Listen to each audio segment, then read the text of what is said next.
construire le nouveau sommet. Est-ce que maintenant, aujourd'hui, le PASTEF, en tant que la première force politique au niveau national, est-ce que cette confrontation avec la coalition Diomaye Président ne serait pas en tout cas une difficulté aux séances à venir? Merci Karamba. Je crois que j'ai suffisamment répondu à cette question. Il n'y a pas de confrontation entre PASTEF et la coalition que vous citez. Comment il peut y avoir de confrontation? On n'a pas de confrontation.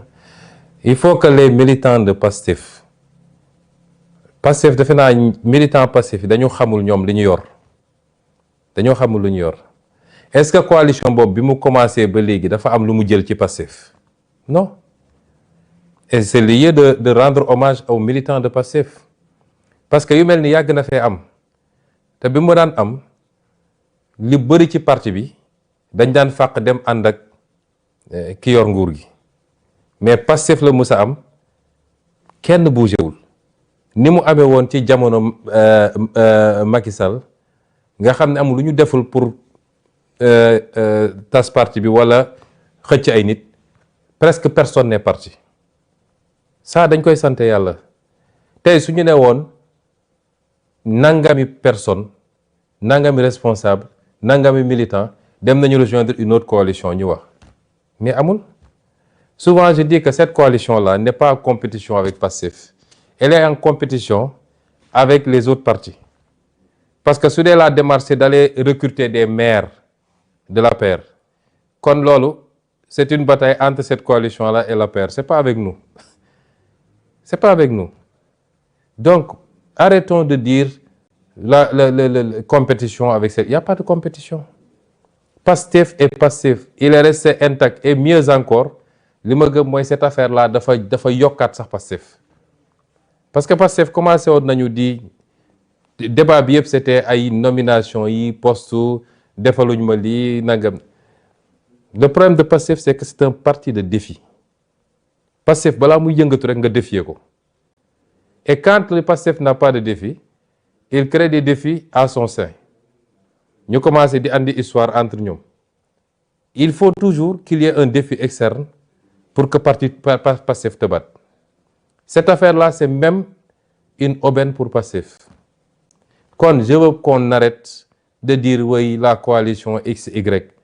Mais am na parti yu fi nekk ëpp doole, ëpp ancrage, ëpp militant.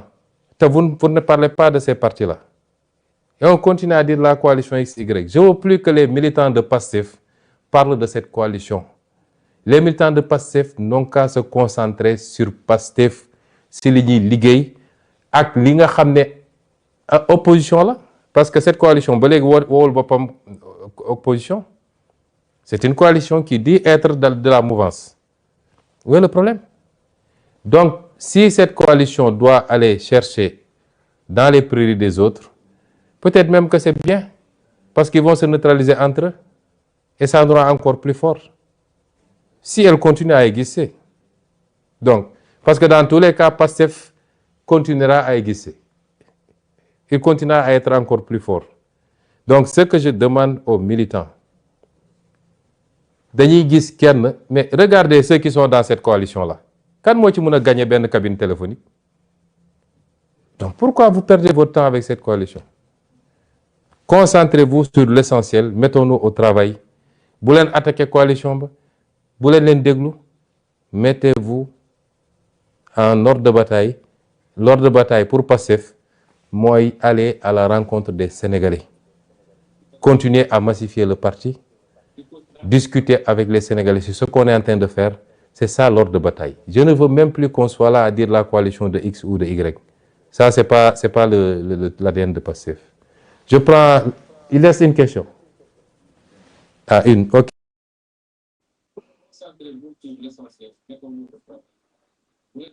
Merci. Merci, Président.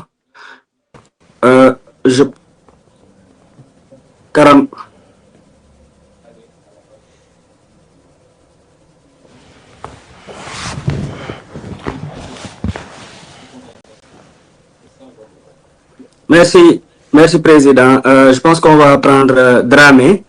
bu Medina Yoro Fula. Oui.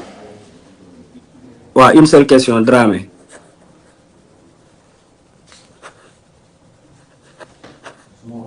Merci, Président.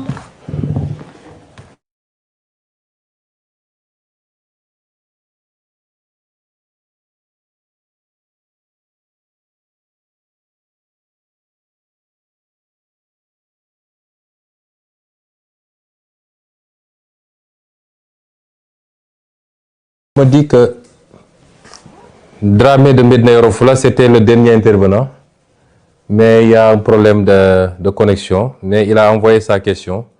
Moi, je sais quand il y Medina Yoro Fula. Nous avons organisé l'équipe Nemmekou Tour qui s'est reconstituée avec Fadilou et Djamilatou.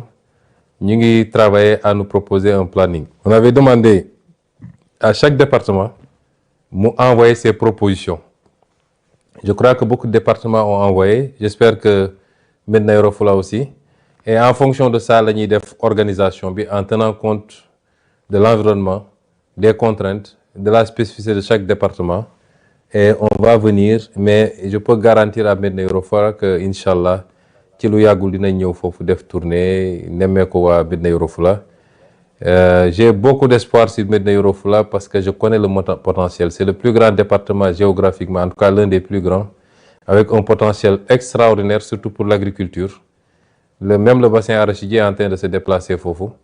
Donc il faut que, aussi bien ci suñu action État que suñu action politique, ñu gën a bàyyi xel ci département yooyu. Le monde ne s'arrête pas à Dakar, Thiès, Touba, etc. Yooyu yëpp am na solo, mais Sénégal dafa yaatu. Chaque département compte pour nous. Voilà, c'était la dernière question. Souma Dioumul.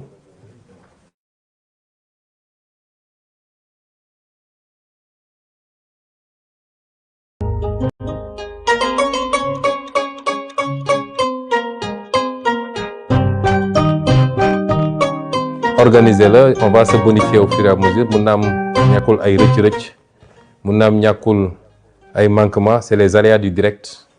Toog waxtaan 2 heures de temps répondre à une question c'est pas important waaye li ci amoon solo mooy jokkoo bi am beaucoup de questions ou de préoccupations yi ngeen am ngeen dégg la réponse de ma bouche te loolu amoon na ci solo di leen lancer un message de clôture. Nous sommes à la croisée des chemins, nous sommes en train de faire des choses extraordinaires. Ce pays va changer, Inch'Allah. On fera tout ce qu'il faut. Un pays qui change na boo xam ne dafa habitué woon yenn yi ba yàgg ci mënul nekk dans une tranquillité absolue.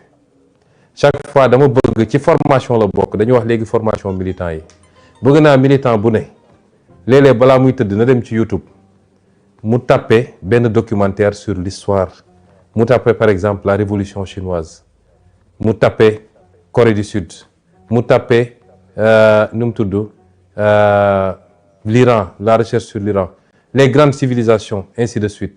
Parce qu'il faut se cultiver pour savoir le comment. Ñun bokk na ci li ñu gën a poser problème di suñu gàllankoor. Tey soo doon laaj Sénégalais yi wax naa ko ci sama benn interview il y a 4 ans je crois ou 5 ans. Et c'est pourquoi il faut saluer les travaux du professeur Cheikh Anta Diop. Boo seetee yenn peuple yi li tax ñu doon quelle que soit difficulté da ngay gis ni peuple yu jàmbaar lañu peuple yu gëm seen bopp peuple yu mën a xeex